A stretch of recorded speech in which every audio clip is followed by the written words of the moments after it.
Okay, so I've skipped back a few slides relative to where we started, or where we left off last class, just because I wanted to remind you about the basic structure of the Fitz-Posner three-stage model.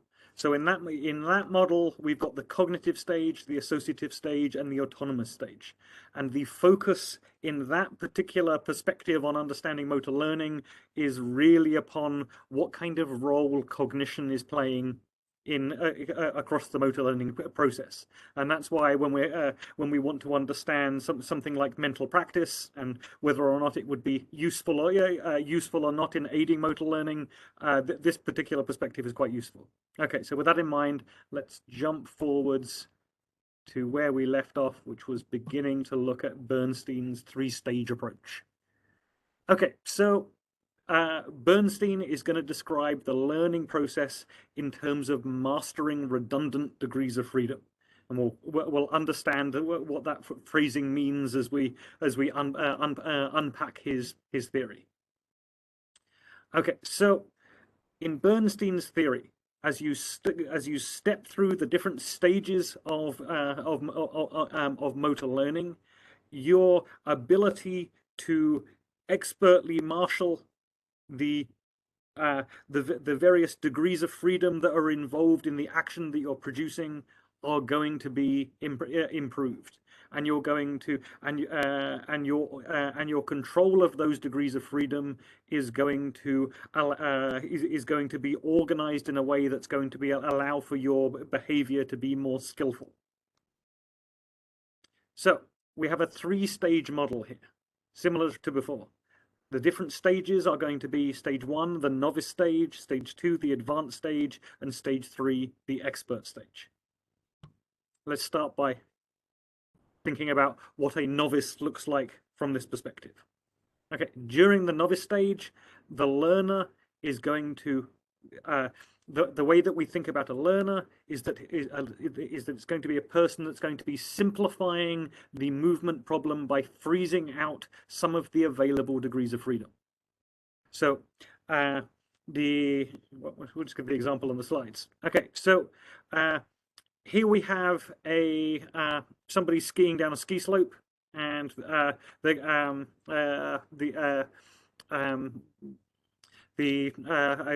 lot of skiing instructors will teach you this particular style of skiing to start off. Telling kids to like pizza or hockey sticks as a way of changing the way that you're organized. Now, when you watch a learner like beginning to learn to ski, if you were to describe the kind of organization they have in their movement system, like how they're organizing themselves in order to do the task, one of the things that you can that nicely characterizes what a lot of novices will do is that they will try to turn themselves into a pretty rigid object. They will try to keep all of their joint angles fairly rigidly fixed throughout the movement. What they're going to try and do is they're going to try and get themselves into the particular type of pattern that they need, and they're going to try and lock themselves into that pattern to hold that pattern. So what you'll see is that their joint positions and joint angles are going to remain fairly rigidly fixed throughout the movement. So what's going to be the role of what function are your muscles going to play? You're going to organize the activation of your muscles so that it begins to basically lock down your joints. So in this particular stage, you're going to see a heavy increase in the amount of co-contraction that you're going to see around particular joints. You're going to increase the degree to which, if you were to go and grab hold of any of the joints in the body and try to move them in any direction, that the muscles would be attempting to hold them in place. So I'm exaggerating slightly what's going on, but I'm trying to get you a feel of what's actually the nature of the organization in this particular way of moving things. Okay, so once you've organized yourself in this way, you as the learner should be able to perform the task with reasonable accuracy. So if you take the skiing example, you've been taught the particular posture that you want to assume in order to pizza, and you are going to just like fairly rigidly hold your body in that particular posture. And once you have that posture, your ability to actually basically perform that movement should be in place. Now, unsurprisingly, I mean, as you might have guessed, as soon as I mentioned co-contraction, organizing your movement like this is going to be pretty highly energetically inefficient. Now, in this particular stage, the performer is not going to be able to deal flexibly with sources of indeterminacy, with any kind of perturbations or unexpected things. So, for example, if you have a learner who's pizzaing for the first time, and they're going down the slope, and they have someone standing in their way, their ability to modulate their action so as to get out of the way, or if there's a bump, or if there's a mogul that they coming across, a mogul is going to be catastrophic for somebody in this stage, because they are not going to be able to adapt their action to that particular type of situation. Okay, here's another example. Here we've got a picture of the swinging action of a novice batter. If you were to go and observe a novice learning how to wield a baseball bat effectively, what you're going to see is that they are they're going to start having a lot of co-contraction in their their shoulder, in their elbow, in their wrists, basically turning the bat and their body into almost one single object. You will see the bat moving with the trunk to a fairly large degree. So what they're going to do is they're going to organize their action so they're freezing out as much independence across the degrees of freedom as possible.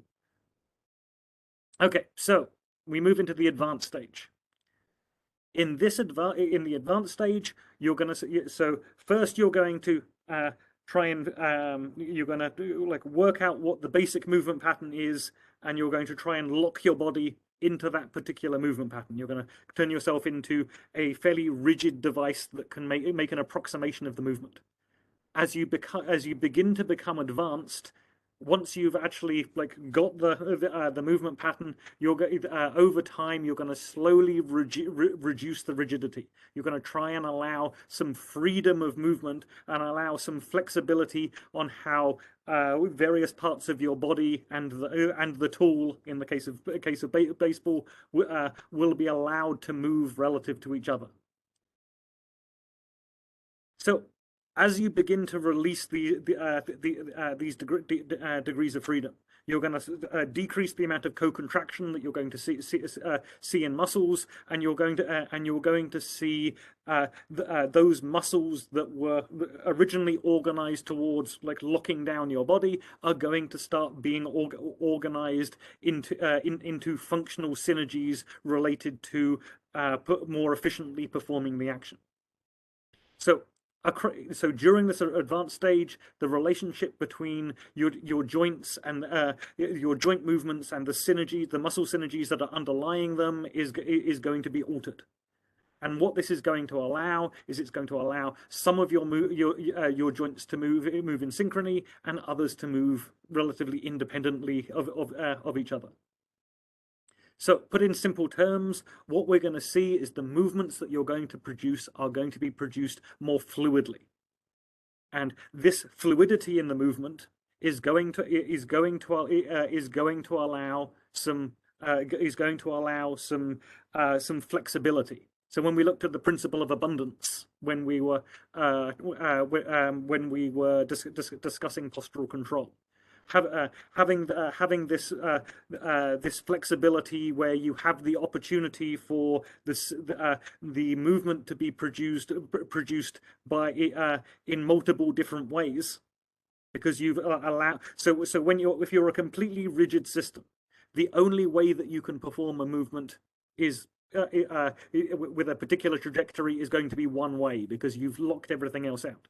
As soon as you start to reduce that constraint, you're going to have the flexibility to move in different ways, and then as the demands of the environment affect your action, it's going to give you the flexibility to adapt to those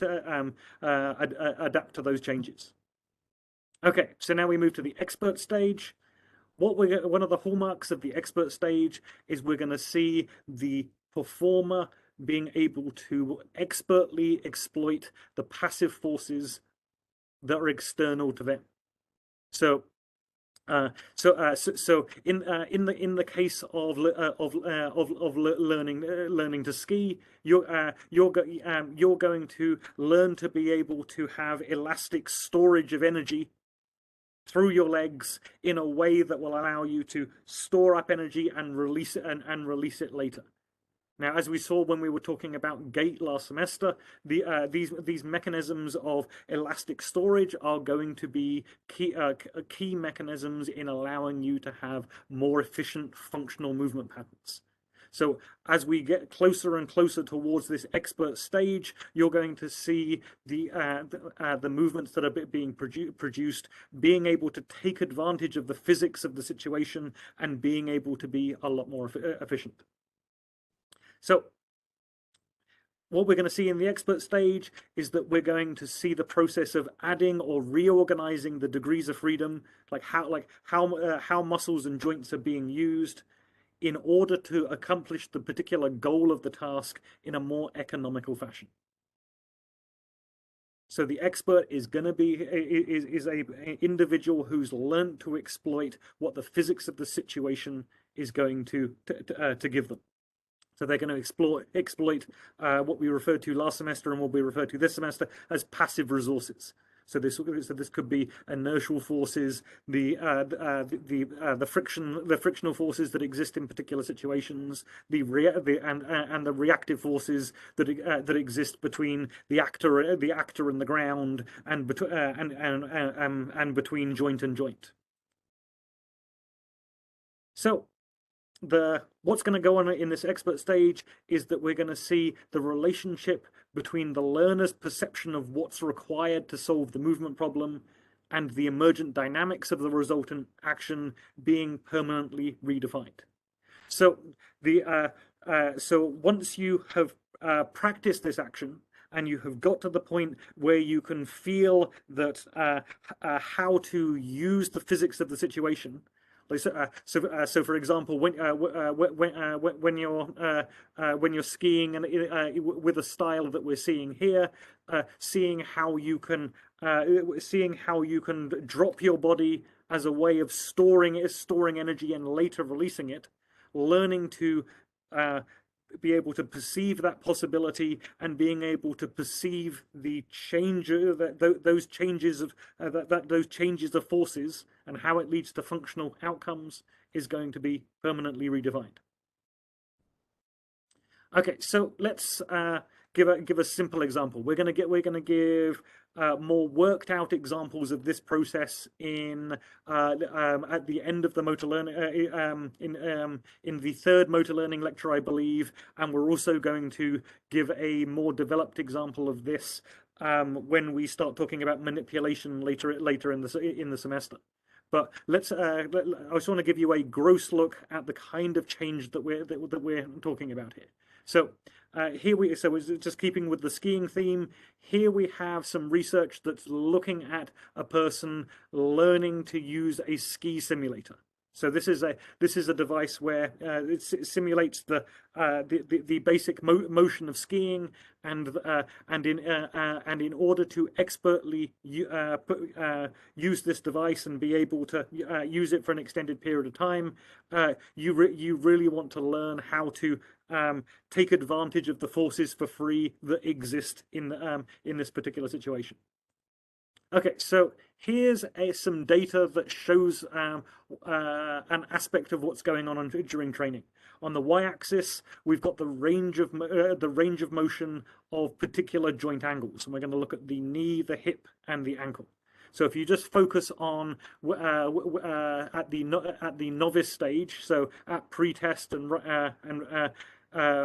when people are first starting to learn to use this device, what we end up seeing is that the motion that we're seeing from the hip, the knee, and the ankle are pretty similar to each other. And what they're doing early on is they're basically locking up their body to some degree, so the range of motions that we get are all constrained by each other. And in this particular case, it means that they end up being quite similar. But most notably, what you see with the white open circles is that as you learn to become more expert, you learn to have a much greater range of motion with your knee. So why is this significant? So one, we see that the knee is having freedom to do things independent of the other joints. So that's the releasing the degrees of freedom. And in terms of thinking about energy storage, your ability to flex the knee as part of a mechanism of storing elastic energy through your legs is part of the expert solution for what it means to be an efficient skier. So as you get more and more experience, you start to see a differentiation of what the different joints are actually doing, and you're starting to see that all of your joints aren't being constrained by each other to act in a similar way. Okay, so we got a rough understanding of this particular approach to thinking about motor learning. One of the major clinical implications from this particular approach is the idea that external support during the early phases of learning a motor skill is going to be beneficial. So what this approach suggests is that a valuable part of early motor learning is going to be the freezing of degrees of freedom. Basically, so normally you as an individual will be engaging in this yourself. You would be trying to make your body more rigid in order to make it a more easily controllable and more understandable system to work with. As in the context of clinical applications, you can think, or you can interpret interventions in this kind of context. You can be thinking, okay, early on in motor learning, are there particular types of interventions that are going to be able to reduce the complexity, reduce the motor learning challenge that exists, which will therefore allow the more effective motor learning to occur? Okay, so in the context of clinical application, then, we got the idea that providing external support will constrain the degrees of freedom that the patient initially has to control. And then as the intervention progresses, we've got the idea that as the patient's ability to control that movement effectively improves, the support that you're providing can be systematically withdrawn. So you can think of an intervention as being a parallel to this. So I'm sure you've heard at least one of your clinical instructors talk about setting the just right level of challenge. The logic as it would be applied here would be removing the support that you're providing to an extent that it provides the just right level of challenge. Okay, so let's look at an example. So I've got a YouTube link that is in your slide handout that you can click on in your own time. The video is just an interesting video to watch because it gives you some like some images of a patient going through spinal cord injury rehab. And inside the video, you see some illustration of some different interventions that this guy went through that were aimed at supporting relearning to walk. Now, when you see that video, there's two different types of interventions that you see. One type of intervention has the patient wearing leg braces, and has the patient using parallel bars for support. The other type of the intervention, you see a patient using a Lokomat. So a Lokomat is a robotic device which basically has the possibility to exactly guide a patient through a particular movement pattern. So the Lokomat is attached to your legs and will actually move your legs. So when you look at these kind of interventions, something in the context of this theory of motor learning that I want you to be thinking about is the following. So how do these various devices constrain the degrees of freedom relevant to walking? Another question would be, do these interventions allow or permit the degrees of freedom to be released with learning? And do these interventions permit passive resources or forces for free to be exploited? So when you look at the Lokomat, for an example, in its most extreme use, the Lokomat will basically do most of the walking for you. It will just move your limbs through space. So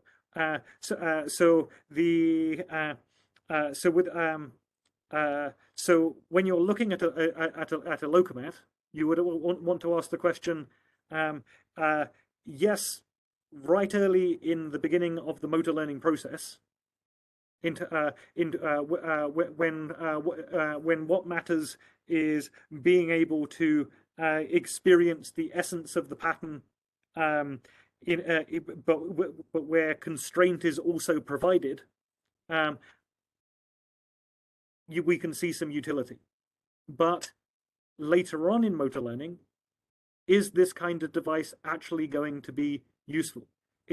Are you going to be able to use it in a way where, as the patient starts to gain more potential, are you going to be able to give the patient the freedom and flexibility with this particular device to learn to release the relevant degrees of freedom and to be able to learn to experience the passive resources that they could take advantage of? And the answer to that question with a lot of Lokomats is potentially no. Okay, then looking over on the other side, if we think about using leg braces, so the leg braces are going to either provide pretty strong resistance or are going to alternatively just completely lock out the motion of the knee. So we've reduced the number of degrees of freedom that need to be controlled, but then we want to ask our question. Okay, so does this kind of intervention give us the opportunity for the patient to be able to learn how they can change their degrees of freedom to walk more effectively? And through this kind of learning, yes, they are going to learn how to release degrees of freedom relevant to controlling their walking with the leg brace. And it's also going to permit the learning of the kinds of forces for free that can be exploited while they're using the leg brace. Now, the challenge of training towards completely functional walking is then what does it mean to use a leg brace in a way where patients can then learn how to take advantage of the forces for free that exist through the knee joint? Then you need to be thinking about a leg brace system that has the flexibility for the knee joint to have some movement to it. So what I'm trying to do is paint a picture here of how you might be thinking about applying the essence of Bernstein's three-stage approach to thinking about the gait retraining of a patient. Okay, so now we move on to the third perspective. This is Gentile's two-stage model. So in this theory, we're going to consider how the nature of the movement environment is going to influence the nature of the information a learner must acquire. We'll unpack what this means. So we've got two stages in this theory. The first is getting an idea of the movement, and the second is fixation and diversification of the movement patterns that have been learned. So let's look at stage one. So this is getting an idea of the movement. So from this perspective, during the first stage, the learner must come to understand the goal of the task, and they must learn how to develop movement strategies that will allow for the satisfying of that particular goal. They also need to learn to identify and selectively attend to the regulatory conditions related to the movement. And I'll describe regulatory conditions in a second, but the regulatory conditions really just mean you should be able to perceive those things in the context that you're performing the movement in that are going to either positively or negatively impact your ability to perform the movement. Okay, so during this first stage, the learner must learn to distinguish the regulatory conditions associated with the learning environment from the non-regulatory conditions that might often distract the performer from the task at hand. So you're learning a new movement. For this particular movement, there's certain things in the environment that are going to make a difference to the movement, and there's other things that may not make a difference. And as you go from learning one movement to another, what counts as a regulatory condition and what counts as a non-regulatory condition are going to change. So you got an idea of the goal of the task. You've got an idea. You've come up with a strategy to a movement strategy. And then you have to identify, okay, what are the things I need to pay attention to in order to make this action effective? Okay, so let's look at an example. So we've got a simple case of trying to catch a ball. So some of the regulatory conditions are going to include the qualities of the ball, how heavy it is, what size it is, and the trajectory of the ball. So which direction it's going in, where it's likely to land in space, how fast it's going. So these regulatory conditions are going to determine how you as the performer are going to organize your movement in order to reach the desired position in space where you're perceiving the ball is going to land, and to get there at the right time in order to make contact with the ball. The regulatory conditions are also going to determine how the performer then is going to orient their limb once they've got into the ballpark of where it's going to land, in order to get their glove to where the ball is going to be. Okay, so that's stage one. You've got at the end of stage one, you've got yourself in the ballpark. You've developed a movement strategy that's good enough to satisfy the goal. You've learnt to perceive those parts of the task that are relevant for helping you to organize the action, and so you have a basically effective action. In stage two, Gentile separates two different pathways that you could go on, and either a pathway of fixation or a pathway of diversification as you gain further expertise. Okay, so during the second stage, the learner is going to attempt to match the newly acquired movement pattern to the demands of the performance environment. So at the end of stage one, you've got a basic movement pattern. But in stage two, what you're going to do is you're going to learn to expertly tailor what you have learned to the context in which it's going to be performed. And the two different contexts that Gentile identifies is either you're going to hone your expertise in a stable environment context or in a dynamic and unpredictable environment context. And the parallels here is that you are going to hone your expertise with respect to creating developing expertise with a pretty closed skill, or you're going to hone your expertise with respect to developing skillfulness at an open skill. So let's have a look at unpack what I mean by this. So when we're talking about a closed skill, we're talking about performing a skilled action that is going to expertly unfold in an environment that is going to be highly consistent. So an expert is going to be able to make the movement pattern as consistent as possible on each successive attempt that they're going to make.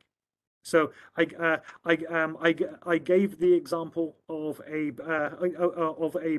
ballerina on a stage here, because so if a ballerina is performing a solo dance on the flat surface of a stage under stable lighting conditions, the context in which the action is going to be performed is going to be very similar again.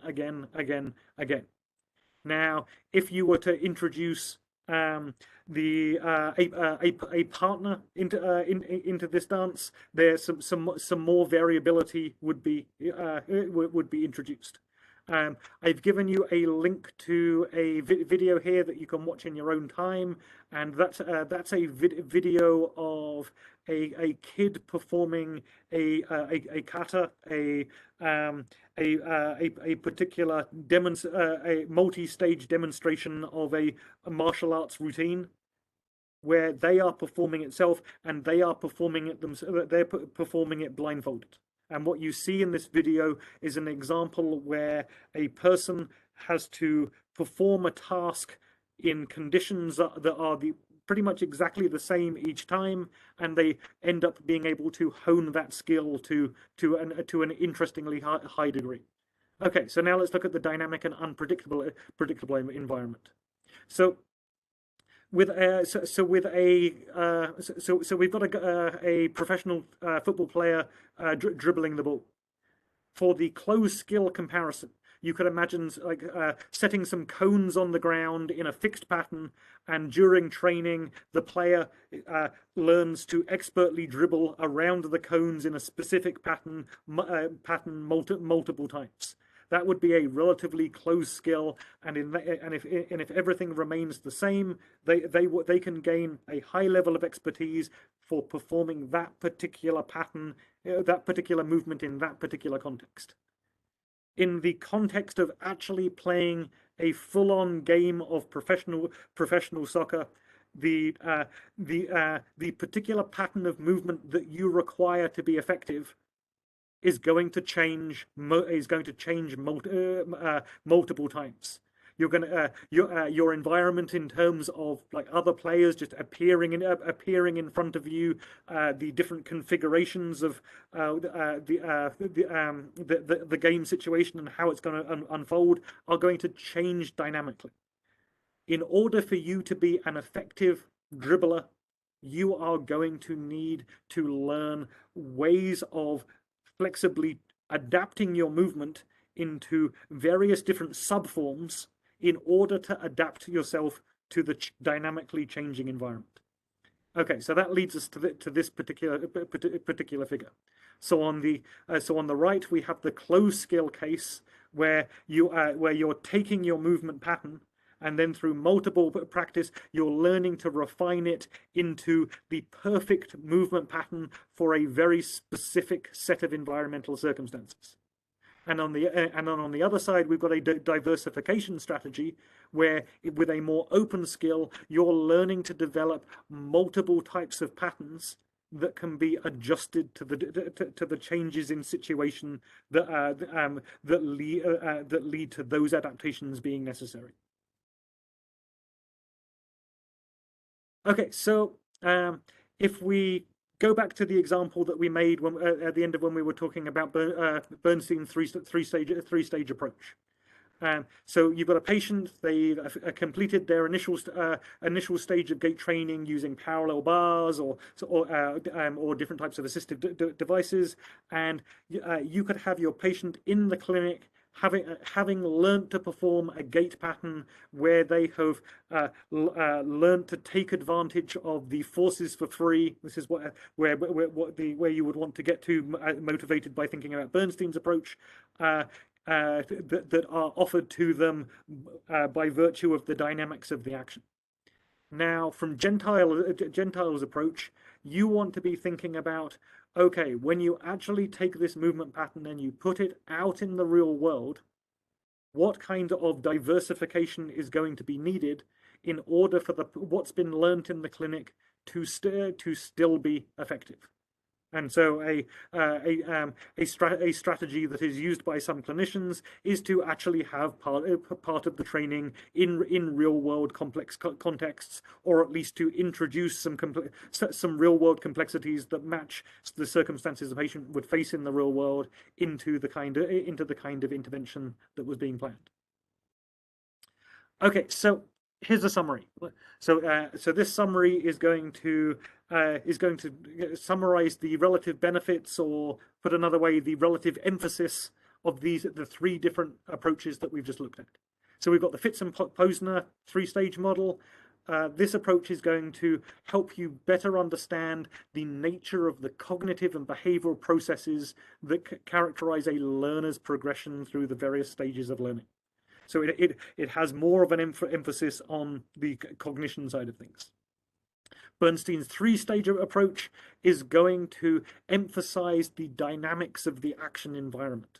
What it means for you to be able to learn to release your degrees of freedom and allow your body to move in a particular way that's going to allow you to exploit the situation, the physics of the situation.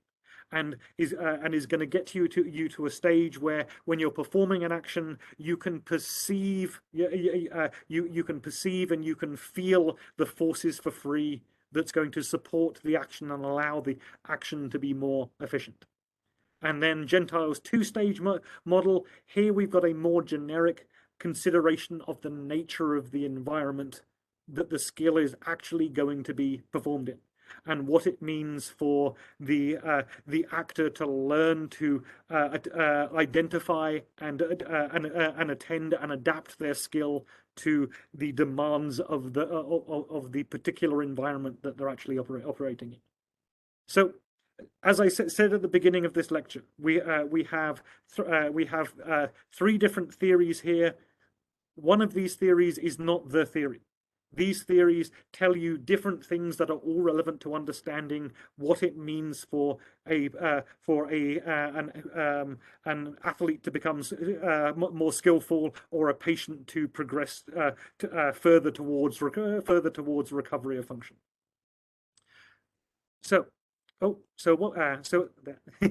we've effectively got here is three different models that create a multi-level perspective.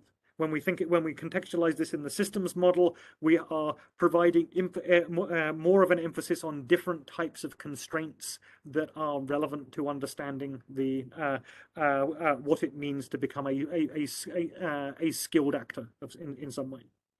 Okay, so that's the end of this lecture.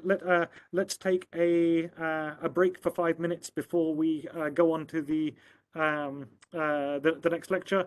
Before we move on, does anybody have any questions on this material? Okay, great. Well, so in which case I will see you guys at 20 past.